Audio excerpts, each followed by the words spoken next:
तुम सब कुछ छोड़ो, तुम सब कुछ छोड़ो, पहले ये देखो कल हमने भैया साफ साफ प्रेडिक्शन कर दी थी कि एक हाई स्कोरिंग मैच हमें खेला जाता हुआ दिखाई देगा। श्रेयस अय्यर भैया का बल्ला चलने वाला है और एंड में चाहे कुछ भी हो जाए Kolkata Knight Riders royal Challengers Bangalore से नहीं हारने वाली। हालांकि केकेआर ने भाई कोशिश भरपूर की कि किसी तरीके से वो टूर्नामेंट से जो टीम ऑलरेडी बाहर हो चुकी है उसकी उम्मीदों को जिंदा कर दे, उनके फैंस को खुश होने का मौका दे दे और अपने 2 पॉइंट उठा करके चुपचाप से बेंगलुरु की झोली में डाल दे। लेकिन अंत भला तो सब भला, वो तो यहां पर दाद देनी पड़ेगी फिल सॉल्ट की, जिन्होंने पहले बल्ले से लोकी का थॉर बनकर के पूरे के पूरा सत्यानाश कर डाला, पूरा का पूरा उनका बैंड बजा डाला और उसके बाद थॉर की तरह ही उड़ करके आखिरी बॉल पे उन्होंने जो रन आउट किया उसकी वजह से महज एक रन से कोलकाता नाइट राइडर्स को जीत मिली। वरना एक बार फिर से 220 से ज्यादा रन बनाने के बाद केकेआर को लगातार 2 बड़े हाई स्कोरिंग मैच में हार का सामना करना पड़ता। पिछले मैच में बटलर ने उनकी बैंड बजा दी थी और इस मैच में उन्होंने बहुत बड़ी गलतियां की, खास करके फील्डिंग करते हुए। और मिचेल स्टार्क के ऊपर कॉल लेने का समय कोलकाता नाइट राइडर्स का आ गया है, क्योंकि देखो उनको आपने बहुत बैक किया। आई नो कि टीम्स एक हाई प्लेयर को टीम से बाहर करने में थोड़ा सा रिलक्टेंट होती हैं, थोड़ा सा लगता है कि हम कहीं बेवकूफों की तरह ना दिखने लगे कि हमने आईपीएल का सबसे एक्सपेंसिव प्लेयर बना दिया और उसको अब हम बाहर कर रहे हैं। लेकिन देखो आपने उनको पैसे दिए थे टूर्नामेंट जीतने के लिए, क्योंकि आपको एक back of length high quality fast bowler की जरूरत थी जो अच्छे पेस से बॉलिंग करे। ना उनका पेस उतना थ्रेटनिंग लग रहा है और भैया उनकी लाइनर लेंथ तो पूरी बिगड़ चुकी है। एक बार को डीके होती तो मैं समझ सकता था, लेकिन करण शर्मा से छक्के पा पाकर अगर आप केकेआर को मैच हरवाओगे, अपनी टीम मैच हरवाओगे, तो अब गौतम गंभीर को उनको बेंच पर बिठा देना चाहिए। उनका एक क्रिटिसिज्म यही रहा है कि वो प्लेयर्स को जरूरत से ज्यादा ही बैक कर देते हैं। पिछले साल एलएसजी के साथ भी उन्होंने यही किया था, दीपक हुडा के साथ और एलएसजी में, और अब सेम चीज मिचेल स्टार्क के साथ रिपीट हो रही है। लेकिन सबसे पहले कोलकाता नाइट राइडर्स की बल्लेबाजी अगर देखें तो इस बैटिंग ऑर्डर को अगर आप देखो तो यहां पर फिल सॉल्ट ने तो शुरुआत में असॉल्ट किया ही आरसीबी के साथ। उसके अलावा अच्छी पारी खेली कप्तान श्रेयस अय्यर ने, एक एंड संभाल करके रखा, ठीक ठाक स्ट्राइक रेट से रन भी बनाए। उसके बाद अच्छी पारी खेली आंद्रे रसल ने, वो मैन ऑफ द मैच भी खैर बने हैं। उतनी ज्यादा धुआंधार पारी नहीं थी लेकिन फिर भी गेम के कॉन्टेक्स्ट में अच्छी पारी थी। और जिस पारी ने डिफरेंस क्रिएट किया आखिरी में 200 और 222 का, वो थी रमनदीप सिंह की पारी, जिन्होंने महज 9 बॉलों में 24 रन बनाए, 2 चौके 2 छक्के उन्होंने ठोके। और वहां से लगा कि रॉयल चैलेंजर्स बैंगलोर गेम से पूरे के पूरा बैकफुट पर चला गया है और उनको अपनी हिस्ट्री का सबसे हाईएस्ट सक्सेसफुल रन चेस करना पड़ेगा अगर उनको यह मैच जीतना है। उसके बाद विराट कोहली की एक नो बॉल की कंट्रोवर्सी हुई जिस पर उनका विकेट गिरा। लेकिन भैया यहां पर हम साफ कर दें, हमेशा जब आप क्लोज डिसीजन आपके खिलाफ जाता है तो आप सही नहीं हो सकते। मतलब आप कितना भी अग्रेशन दिखाओ, कितना भी बल्ला पीटो, अंपायर की मां बहन करो, लेकिन वो भाई आउट थे। 1 फुट आप बॉल से, 1 फुट आप क्रीज से आगे थे और बॉल जब आपके कमर के ऊपर से जा रहा था, अगर आप अपनी क्रीज में होते, अपनी नॉर्मल पोजीशन में होते, तो वो बॉल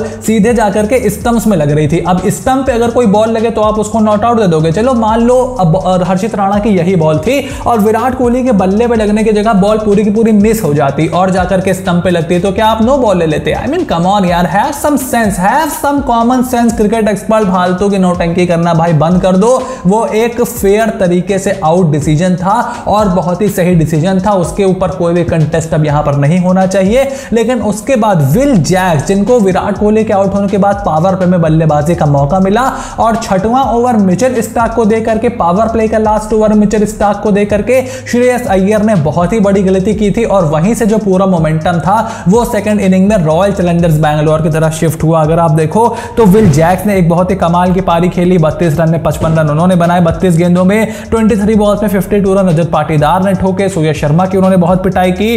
उसके बाद सूर्यश प्रभुदेसाई ने भी अच्छा खेला, 25 रन बनाए दिनेश कार्तिक ने। आखिरी में करण शर्मा को वो सिंगल नहीं दे रहे थे, अगर मैं वहां पर होता तो उनको जरूर सिंगल देता, बिकॉज एक बार मिचेल जॉनसन के ऊपर एक हुक शॉट उन्होंने खेला था एक टाइम पे और करण शर्मा ठीक ठाक बैटिंग कर सकते हैं, ऐसा नहीं है। अब ऐसे भी बैटिंग मैं नहीं एक्सपेक्ट कर रहा था कि मिचेल स्टार्क को छक्के ही छक्के मारो, लेकिन अगर डीके दूसरे एंड पे चले जाते तो वो सिंगल वगैरह लेके उनको दोबारा स्ट्राइक पर ला सकते थे, इतनी कुव्वत थी उनके अंदर। बट 3 छक्के उन्होंने जड़ दिए मिचेल स्टार्क को और जिस तरीके से रमनदीप ने केकेआर के लिए बैटिंग की, ठीक उसी तरीके की बैटिंग करण शर्मा ने की। वो तो अच्छा हुआ कि वो आउट हो गए और बेहतरीन कैच पकड़ लिया मिचेल स्टार्क ने अपनी ही बॉलिंग पे, और उसके बाद पूरा मैच ड्रॉ हो गया था, जो टाई हो गया था पूरा मैच। सुपर ओवर की तरफ हम जा ही रहे थे, एक बहुत ही खराब थ्रो भी फेंका गया था डीप से, लेकिन फिल सॉल्ट थॉर की उड़ान उन्होंने भरी। जिस तरीके से लोकी की उन्होंने पिटाई की थी वैसे ही जबरदस्त उनकी स्टंपिंग की और उनका रनआउट किया।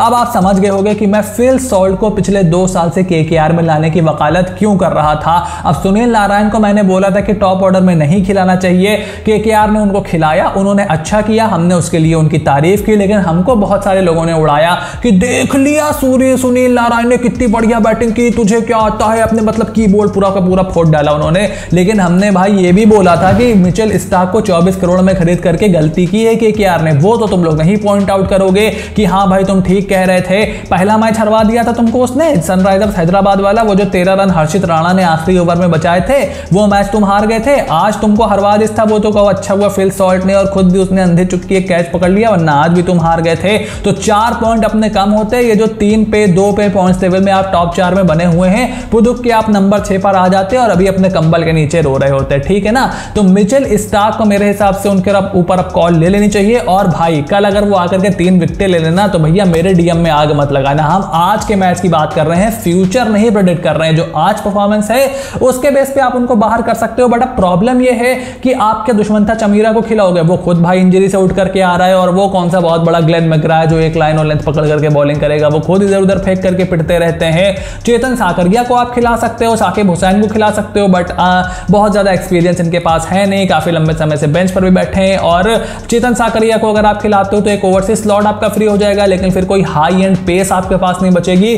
सो टफ कॉल है यहां पर। आप जीत रहे हो तो भले ही आप स्टार्क को ढोते रहो, लेकिन जिस तरीके की वो बॉलिंग कर रहा है यार, करण शर्मा से पिट रहा है यार, उसका खेलना पूरी तरीके से बनता नहीं है। तो अंत में आंद्रे रसल ने जिस तरीके से अपने बॉलिंग से मैच पलटा, एक ठीक ठाक इनिंग भी उन्होंने खेली, बीच में ही आप मैच हार गए थे भाई दबे अगर आंद्रे रसल मैच ना पलटता। और जिस दिन आंद्रे रसल का दिन था बॉलिंग से, आपने उसको 3 ही ओवर दिए। आपको आंद्रे हर्षित आंद्रे जाना चाहिए था, लेकिन आपने हर्षित आंद्रे कर दिया। मतलब 18, 19, 20 आपका रसल, हर्षित और रसल होना चाहिए था, लेकिन आपने हर्षित को दे दिया 18वां, 19वां आपने दे दिया रसल को, और रसल का एक ओवर शॉट रह गया।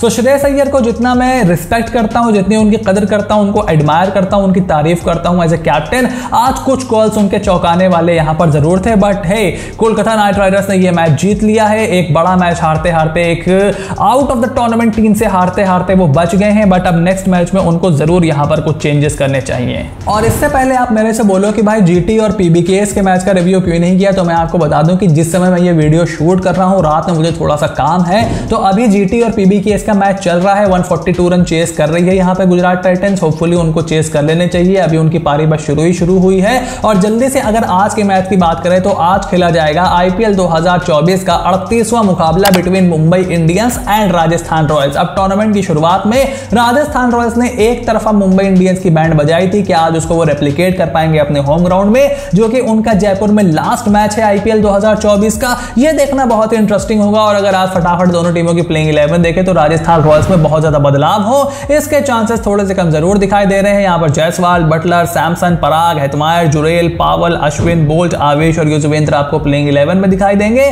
और उसके बाद कुलदीप सेन को आप एज एन इंपैक्ट प्लेयर इस्तेमाल कर सकते हो।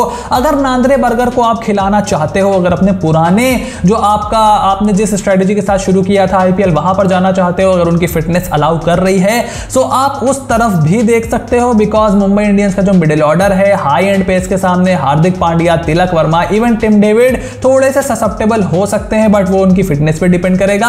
और उसके बाद मुंबई इंडियंस की प्लेइंग 11 देखें तो पिछला मैच किसी तरीके से जीतने के बाद, पंजाब किंग्स के बॉटल कर देने के बाद एमआई की प्लेइंग 11 में बहुत ज्यादा बदलाव नहीं होंगे, बट उनको लास्ट के 3-4 ओवरों में प्रॉब्लम हो रही है। हार्दिक और मधवाल तूफानी तरीके से पिट रहे हैं, मोहम्मद नबी का वो बहुत ज्यादा इस्तेमाल नहीं कर रहे हैं, उसके ऊपर उनको काम जरूर करना चाहिए। किशन, रोहित, स्काई, हार्दिक, तिलक, डेविड, नबी, शेफर्ड, गोपाल, बुमराह और कोजिया रहेंगे। और जाहिर सी बात है कि इंपैक्ट प्लेयर के तौर पर आप आकाश मधवाल का ही इस्तेमाल करोगे, बहुत ज्यादा ऑप्शन एमआई के पास है नहीं, और उनको यहां पर थोड़ा सा बैक भी करना चाहिए। और अब अगर एंड में इस मैच की प्रेडिक्शन करें तो 2-3 दिन से हमें काफी सारे हाई स्कोरिंग मैचेस देखने को मिल रहे हैं, बट मेरे ख्याल से आज 160 से 180 के बीच रन बनेंगे। मतलब मान के चलो 170 72 के करीब टोटल रहना चाहिए। अगर आप अच्छी बॉलिंग करो तो 160 तक भी रिस्ट्रिक्ट कर सकते हो, ऐसी मेरी प्रेडिक्शन है। दूसरी प्रेडिक्शन मेरी यह है कि संजू सैमसन 30 से ज्यादा रन बनाने वाले हैं। बस बुमराह का ओवर उनको झेलना है। अगर बुमराह का ओवर वो एक निकाल देते हैं तो आप आराम से 30 से ज्यादा रन बनाओगे इस मुंबई इंडियंस की बॉलिंग के सामने। और उसके बाद एंड की प्रेडिक्शन मेरी यह है